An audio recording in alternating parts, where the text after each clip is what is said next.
Kamusta po kayong lahat? Masaya po ba kayo ngayon? Alam niyo, grabe. Unang-una gusto kong magpasalamat po sa aming crew.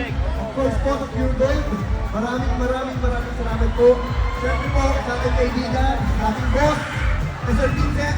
Maraming salamat po sa pag-organize na ito dahil napakaraming mga taong nakakaya ang tutulungan po para makapagsimula naman ng mga negosyo.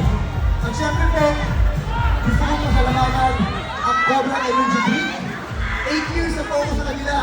Kaya maraming salamat po sa pagtitiwala niyo sa akin.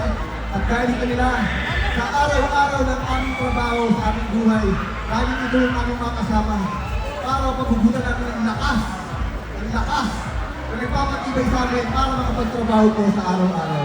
Ang happy kami sa mga lahat. Nanonood po ba kayo ng Batang Quiapo? Nanonood niyo po mga probisyano? Salamat po ha.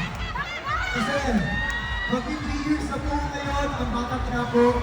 At dahil po sa inyo, kaya po hanggang ngayon nandito kami. Maraming salamat po sa lahat ng mga Pilipino na sumusuporta at sumusubaybay po gabi-gabi sa inyong mga tahanan. I love you.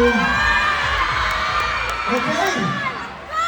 Alam niyo po, ang Pure Gold, sinigurado nila na itong araw na to, mula kahapon, ngayon at bukas, sisiguraduhin nila na lahat ng mga taong nandito hindi aalis ng malungkot. Dahil marami pa pong mga artista, mga singers ang pupunta dito para magpasalamat at para mapasaya kayong lahat. Kaya, sana po enjoy nyo ngayong araw na to. At itong araw na to ay para sa lahat ng mga Pilipino. I love you so much. I love you! Gusto nyo ba? Okay! Hanggang magsawa kayo, nandito lang ako.